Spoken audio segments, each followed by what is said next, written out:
Assalamualaikum warahmatullahi wabarakatuh. Selamat pagi anak-anak. Hari ini kita melanjutkan materi tentang perhitungan dan pencatatan bunga tabungan. Karena kemarin kita sudah membahas mengenai pencatatan setoran dan penarikan tabungan dan tidak ada yang bertanya sampai sekarang, berarti saya anggap kalian paham dan ngerti yang saya jelasin. Oleh karena itu hari ini kita lanjut penjelasan mengenai perhitungan dan pencatatan bunga tabungan.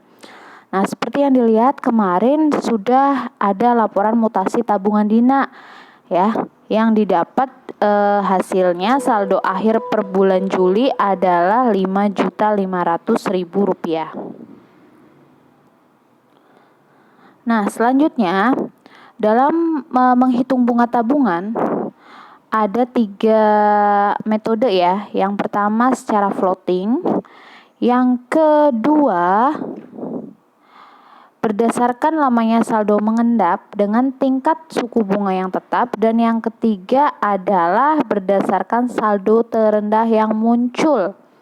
Jadi sebelum kita lanjut ke gimana sih cara menghitung bunga secara floating, saldo mengendap dengan suku bunga tetap, atau tadi yang terakhir dengan saldo terendah, kita perhatikan terlebih dahulu. Ingat, kalau kalian menabung di bank itu pasti akan mendapatkan bunga tabungan. Bunga tabungan kalau bagi bank itu adalah beban atau biaya yang harus dikeluarkan oleh bank kepada nasabah. Sedangkan bagi nasabah, bunga tabungan itu merupakan suatu penghasilan yang akan menambah tabungan mereka. Ya, jadi diingat, bunga tabungan di sini oleh bank itu dipandang sebagai suatu beban. Dengan kata lain, bunga simpanan, baik itu tabungan, giro, deposito, itu beban bagi bank. Kalau bunga kredit atau bunga pinjaman itu beda lagi. Bunga kredit itu dipandang oleh bank sebagai suatu penghasilan karena yang bayar nasabah ke bank. Kalau bunga tabungan, bunga giro, bunga deposito itu yang bayar adalah bank kepada nasabah. Kalau bunga kredit atau bunga pinjaman itu yang bayar adalah nasabah ke bank. Jadi beda ya. Jadi tidak semua bunga itu merupakan penghasilan atau merupakan beban bagi bank. Dilihat dulu dia bunga apa. Oh, kalau bunga simpanan berarti itu beban bagi bank. Kalau bunga kredit itu berarti sebagai suatu penghasilan. Lanjut.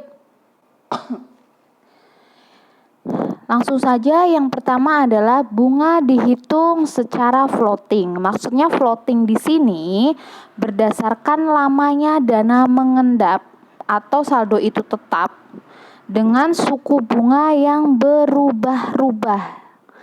Bisa dilihat seperti di layar, itu setiap tanggal ya ada ketentuannya, suku bunganya berubah. Ya, jadi berdasarkan lamanya saldo mengendap. Maka dari itu, ketika kalian nanti menghitung bunga, alangkah lebih baiknya kalian tahu atau membuat laporan mutasi tabungan. Karena apa? Yang dijadikan acuan dalam menghitung bunga tabungan adalah saldo, bukan debit kreditnya ya. Karena yang sudah-sudah ada beberapa anak yang patokan untuk menghitung bunga adalah saldo. Misal nabung 3 juta, ya itu yang dikalikan bunga. Bukan, itu keliru. Yang menjadi patokan atau dasar menghitung bunga itu adalah saldo tabungan. Jadi kalian perlu membuat laporan mutasi terlebih dahulu. Kemarin kan sudah ya ada laporan mutasinya bulan Juli. Di sini anggaplah bulan Juli 2020 suku bunga berubah ya. Ada beberapa tanggal. Tanggal 1 Juli 2020 suku bunganya 21%. Tanggal 8 20%. Tanggal 15 20,5%. Tanggal 20 21% dan tanggal 25 22%. Ya, jadi ada ketentuan tanggalnya itu berubah-ubah suku bunganya. Lanjut. Saya kasih contoh soal yang suku bunga pertama saja. ketika bunga dihitung secara floating, tadi kan sudah ada ketentuan ya. Tanggal 1 21% dan tanggal 8 20%. Lihat di laporan mutasi Dina. Di situ saldo tanggal 1 adalah 3 juta. Ya. 3 juta dia mengendap, dalam artian 3 juta itu tidak berubah saldonya atau tidak ada transaksi sampai tanggal berapa. Lihat di laporan mutasinya. Oh, ternyata saldo 3 juta itu tidak berubah atau mengendap sampai dengan tanggal 11 karena 11-nya sudah berubah. Nah, otomatis di situ saldo mengendap Dina 3 juta itu dari tanggal 1 sampai 11. Atau dengan kata lain selama 10 hari itu stagnan ya, saldonya 3 juta terus. Nah, baru kalau kalian sudah tahu berapa hari, hitung sesuai ketentuan bunga yang sudah ditentukan tadi. Nah, yang jadi pertanyaan, kalian tidak bisa menghitung bunga langsung, oh lihat tanggal 1 di situ 21%. Oh berarti langsung saja 3 juta dikali 21%. Nggak bisa. Ingat, itu kan dari tanggal 1 sampai 11. Sedangkan ketentuannya di sini ada tanggal 1, 8, 15. Dengan kata lain, kalian menghitung bunga berarti untuk saldo 3 juta ada 2 kali. Kenapa? Karena tanggal 1 ada bunga, tanggal 8 juga ada bunga yang berubah. Jadi nggak bisa dipukul rata, oh pakai yang 21, nggak bisa. Ya, karena di sini tanggal 8 juga ternyata berubah bunganya jadi 20%. Sehingga perhitungannya kalian pakai dulu dari tanggal 1 sampai 8 itu adalah 7 hari ya. Nah, 7 hari berarti pakai ketentuan bunga yang tanggal 1, 21%. Karena tadi saldonya sampai tanggal 11, berarti ya tinggal melanjutkan dari tanggal 8 sampai 11. Itu ada berapa? 3 hari. Bunganya berapa yang berlaku tanggal 8? 20%. Sehingga untuk perhitungan saldo 3 juta ada 2 kali bunga yang dipakai. Kenapa? Karena ada 2 kali perubahan bunga. Tanggal 1 sampai dengan tanggal 8. Sedangkan saldo 3 juta itu mengendap dari tanggal 1 sampai 11. Nah, nanti kalau ada soal ternyata sampai tanggal 7 aja nih 3 juta, ya sudah, berarti kalian pakainya tetap hanya 1 yang 21%. Karena baru mengendap dari tanggal 1 sampai 7. Di situ kan berarti nggak ada perubahan ya. Kecuali kalau lebih dari 8. Nah, itu seperti contoh yang ini 3 juta karena sampai tanggal 11. Sedangkan selama periode tanggal 1 sampai 11 itu ada 2 kali perubahan bunga, yaitu tanggal 1 20% dan tanggal 8 20%. Jadi jangan dipukul rata. Perhitungan bunganya adalah 3 juta dikali 7. 7 itu berasal dari lamanya saldo mengendap dari tanggal 1 dan 8 tadi ya, yang kita pakai bunga besaran 21% sebesar 12.250. Untuk perhitungan yang kedua dari tanggal 8 sampai 11. Ada 3 hari, berarti 3 juta dikali 3 per 360 dikali bunga tanggal 8 yang berubah, yaitu 20%. Sehingga didapat bunga sebesar 17.250 untuk saldo yang 3 juta. Nah, Bu, kenapa per 360? Karena kita hitungannya adalah 1 tahun ya. Nah, ini otomatis kenapa 1 tahun 360? Ada beberapa pendapat yang memakai 365, ada yang 360.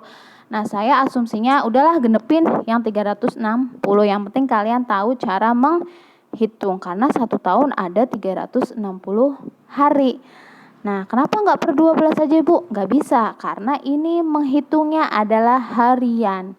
Jadi pernya per 360. Itu contoh yang pertama, ya, contoh saldo yang 3 juta. Nah, nanti untuk selanjutnya itu akan menjadi tugas kalian ya. Hitung untuk saldo yang 5 juta, 6.800.000 dan 5.500.000. Nanti kalau sudah hasilnya baru dijumlah total, nanti akan ketemu. Ketika Dina menggunakan bunga secara floating, bunga tabungan yang dia dapat adalah sebesar sekian. Paham ya? Jadi saya hanya memberi contoh satu, yaitu saldo yang pertama. Nanti silahkan untuk saldo-saldo yang lain dilanjutkan sendiri. Lanjut. Tadi kan sudah saya jelaskan perhitungannya ya. Nah, nanti kalau kalian sudah menghitung sampai dengan saldo yang terakhir, yaitu saldo 5.500.000, nanti akan didapatkan bunga secara floating itu sebesar 81.830,55. Saya buletin aja jadi 81.830. Kalau kalian nanti menghitungnya sama, ketemunya sekian, berarti benar cara menghitung bunganya secara floating. Nah, kita lanjut ke pencatatan di Bank Cahaya Cabang Bandung. Tadi ingat, bunga tabungan bagi bank itu adalah sebagai suatu beban. Dan diingat juga, pencatatan bunga biasanya dilakukan setiap akhir bulan. Jadi nanti kalaupun tidak ada tanggalnya, jangan tanya, Bu ini tanggal berapa ya? Udah otomatis kalau tanggal berapa untuk bunga pasti akhir bulan. Jadi nggak perlu bingung nanti kalau misal ada soal perhitungan bunga cuman nggak ada tanggalnya. Nanti di jurnal pencatatan tetap dilihat akhir bulan. Nah, karena ini Juli berarti asumsinya pencatatan bunga itu tanggal 31 Juli. Nah, di keterangannya jelas karena tadi merupakan suatu beban, berarti di sini beban bunga tabungan bertambah 81.000 sekian. Nah, tabungan Dina juga bertambah. Karena apa? Kamu kalau dapat bunga tabungan itu kan akan menambah tabungan. Nah, itu jurnal pencatatan bunga. Paham ya? Lanjut. Nah, selain ada biaya bunga, biasanya kalau di bank itu juga akan kena pajak penghasilan. Nah, anggaplah asumsinya di sini pajak atas bunga tabungan itu 15%, ya. Ingat di sini pajak atas bunga, bukan atas saldo tabungan ya. Jadi nanti yang dikalikan pajak itu adalah bunga yang didapat. Nah, berarti di sini pajaknya 15% dikali bunga yang tadi, ketemunya adalah 12.274. Pencatatannya karena pajak atau pemotongan otomatis itu akan mengurangi tabungan Dina. Ya, atau mengurangi tabungan nasabah. Sehingga pencatatannya tetap akhir bulan 31 Juli 2020 tabungan Dina berkurang karena sudah dipotong pajak 12.274. Yang dikredit adalah utang PPh. Kenapa? Karena di sini pajak nanti kan akan disetor oleh bank ke kantor pajak ya atau ke kas negara, sehingga utang pajaknya bank kepada negara juga akan bertambah sebesar tadi 12.274. Jadi ingat kapan itu menambah? Itu ketika kalian mendapat bunga, dan kapan itu akan berkurang ketika ada pemotongan pajak. Nah, lanjut ya. Kalau tadi berdasarkan lamanya saldo mengendap dengan tingkat suku bunga yang berubah, tadi kan sudah ada ketentuannya tanggal 1, tanggal 8, tanggal 15, tanggal 20. Nah, itu kan sudah berubah ya. Nah, kalau ini berdasarkan lamanya saldo mengendap sama, dihitung lamanya saldo mengendap dengan tingkat suku bunga yang tetap. Bedanya kalau tadi yang pertama floating, itu suku bunganya selalu berubah. Jadi mau nggak mau kita harus ikutin ketentuan yang sudah disediakan oleh bank. Kalau yang kedua, itu karena suku bunganya tetap, ya sudah. Kalian hanya tinggal menghitung lamanya saldo mengendap dikali dengan suku bunga yang sama. Ya, anggaplah di sini Bank Cahaya menetapkan suku bunga tabungan bulan Juli sebesar 20%. Ya sudah, langsung 3 juta, 5 juta, 6 juta 800, 5 juta 500 itu adalah saldo tabungan. Nah, 3 juta tadi mengendap dari tanggal 1 sampai dengan tanggal 11, otomatis 10 hari. Ya sudah, tinggal dikalikan. 3 juta dikali 10 per 360 dikali 20%. Ketemunya sekian. Lanjut, saldo yang kedua. 5 juta. 5 juta itu mengendap dari tanggal 11 sampai 23. Berarti ada 12 hari. Ya. 5 juta dikali 12 per 360 kali 20% sama karena suku bunganya tetap.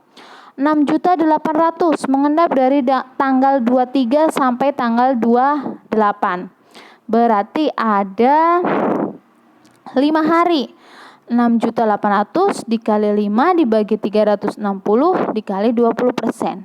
Saldo yang terakhir 5 juta 500 mengendap dari tanggal 28 sampai dengan 31 hari. Jadi jangan bingung, Bu, di sini di laporan mutasinya 5 juta 500 cuma sampai tanggal 28. Ingat, walaupun itu nanti saldo tabungannya kalian nggak sampai akhir bulan, tetap nanti dihitungnya ya sampai akhir bulan. Sama seperti contoh tabungan Dina. Di sini tanggal 28 saldonya Dina 5 juta 500. Bu, menghitung saldonya mengendap?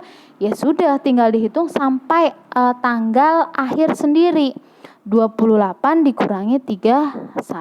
Berarti 5 juta 500 itu mengendap selama 3 hari.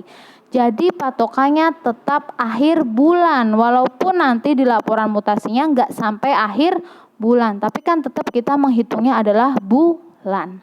Jadi 5 juta 500 dikali 3 dibagi 360 dikali 20%.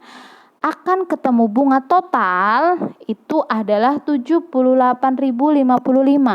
Jadi bunga yang harus dibayar bank kepada Dina sebesar 78 sekian. Paham ya? Lanjut. Perhitungan yang terakhir, bunga dihitung berdasarkan saldo terendah dengan suku bunga yang telah ditetapkan. Nah, kalau yang tadi bedanya lamanya saldo mengendap dengan suku bunga yang berubah-ubah, yang kedua lamanya saldo mengendap dengan suku bunga yang tetap, kalau yang terakhir adalah dengan saldo terendah dalam suatu periode dengan suku bunga yang telah ditetapkan. Di sini Bank Cahaya menetapkan suku bunga tabungan, bisa dilihat di tabel ya. Batasnya sampai berapa, dia dapat suku bunga berapa sudah ketahuan. Nah, karena suku bunga terendah, ya gampang ini. Tinggal lihat saldo terendah Dina per Juli itu berapa. Nah, di situ bisa dilihat di laporan mutasinya ternyata saldo terendahnya adalah 3 juta. Cari yang masuk 3 juta yang mana? Oh, berarti poin yang bawah sendiri, karena 3 juta di atas 2 juta, suku bunga yang berlaku adalah 21%. Nah, di sini perhitungan bunga Dinanya 3 juta dikali 1/12 dikali 21%, ketemunya 52.500. Bu, kenapa nggak per 360? Kok yang 2 iya? Nah, ingat, di sini bunganya sudah ditentukan, dan di sini nggak ada bunga yang berubah tiap hari, karena di sini suku bunga berubah itu tergantung dari saldo patokannya. Kalau yang tadi yang pertama itu kan karena tiap hari berubah ya, tanggal 1 berubah, tanggal 8 berubah, tanggal 15 berubah, makanya mau tidak mau ya perhitungannya itu adalah per hari. Setahun ada berapa hari? Kalau ini enggak, langsung saja per 12 atau per 1 tahun. Paham ya bedanya ya? Nah, kita lihat, saya di sini make perhitungan bunga yang floating yang pertama sendiri ya. Kalau kalian tadi sudah menghitung bunga secara floating atau yang kedua atau saldo terendah, nah kalian bikin laporan mutasi lagi, yaitu untuk memasukkan bunga dan pajak. Nah, nanti berarti kan sebelum adanya perhitungan bunga, saldo terakhir adalah 5.500.000.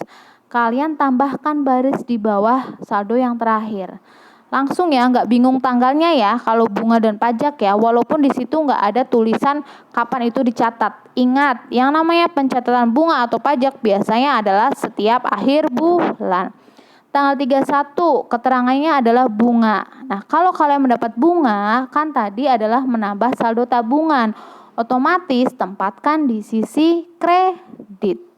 Sehingga saldo tabungan Dina setelah mendapat bunga adalah 5.581.830. Itu saldo setelah ditambah bunga. Ternyata ada potongan pajak. Berarti tanggal 31 yang kedua keterangannya pajak didebet ya, karena ini akan mengurangi saldo tabungan Dina 12.274, sehingga nanti uang yang akan didapat Dina bersih setelah dapat bunga dan dipotong pajak sebesar 5.569.000 sekian. Paham ya? Nah, lanjut. Pencatatan penutupan tabungan. Tadi kita sudah belajar bagaimana menghitung bunga dan bagaimana mencatatnya ya ke dalam jurnal. Selanjutnya adalah pencatatan penutupan tabungan. Katakanlah di sini tanggal 1 Agustus Dina menutup rekening sehubungan tabungannya pada Bank Cahaya Cabang Bandung. Semua jumlah tabungannya ditarik. Jadi semuanya diambil. Sehingga pencatatan di Bank Cahaya Cabang Bandung berarti tanggal 1 Agustus keterangannya tabungan Dina di debit karena diambil, berarti kan utangnya bank berkurang ya.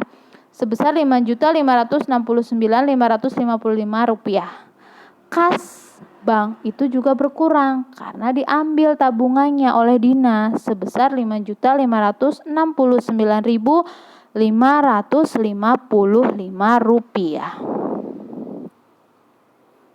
Paham? Kalau paham, kita lanjutkan ke istilahnya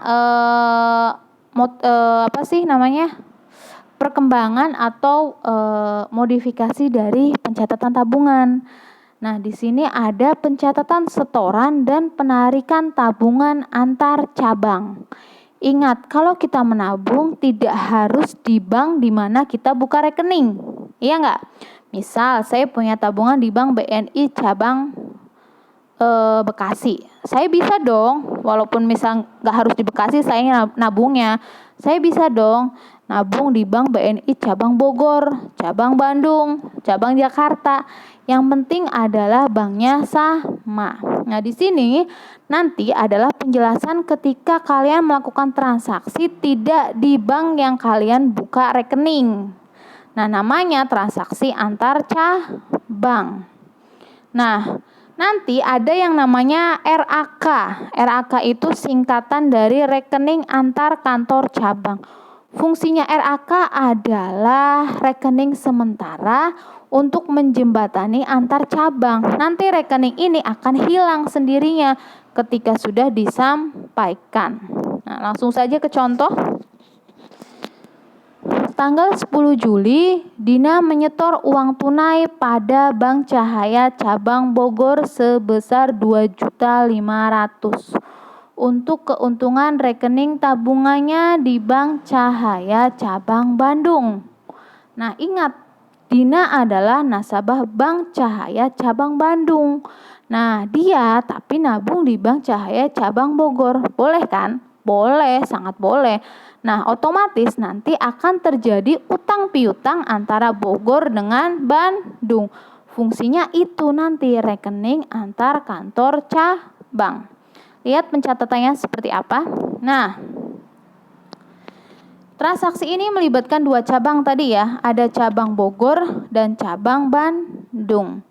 Nah, karena Dina tadi nyetornya ke cabang Bogor, otomatis kasnya cabang Bogor juga bertambah karena dia nabungnya di Bogor 2.500.000. Tapi di kreditnya bukan tabungan Dina. Kenapa? Karena Dina nggak punya tabungan di Bogor. Otomatis yang dikredit adalah rekening antar kantor cabang Bandung. ya, atau RAK cabang Bandung.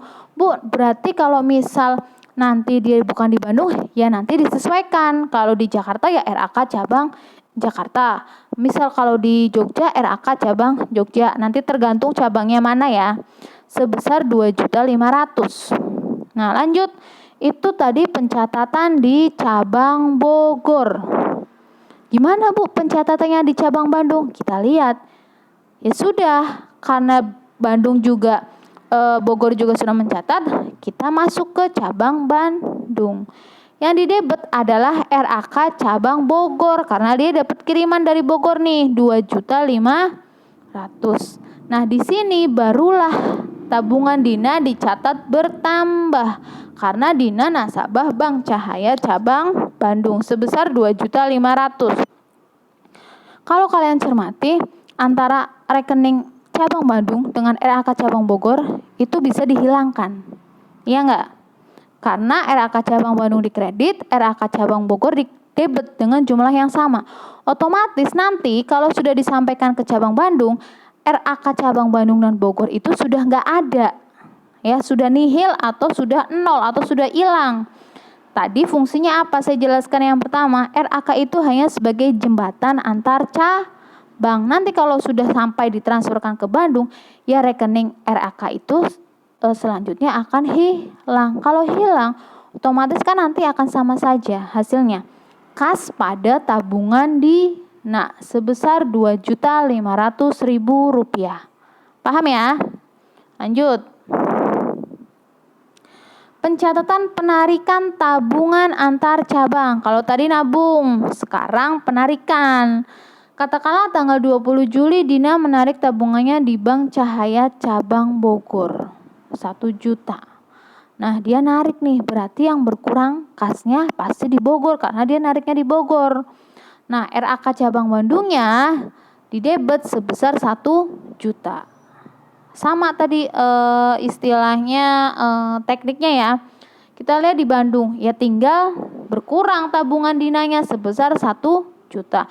RAK cabang Bogornya taruh di kredit. Sama kan tadi, RAK-nya juga akan hilang.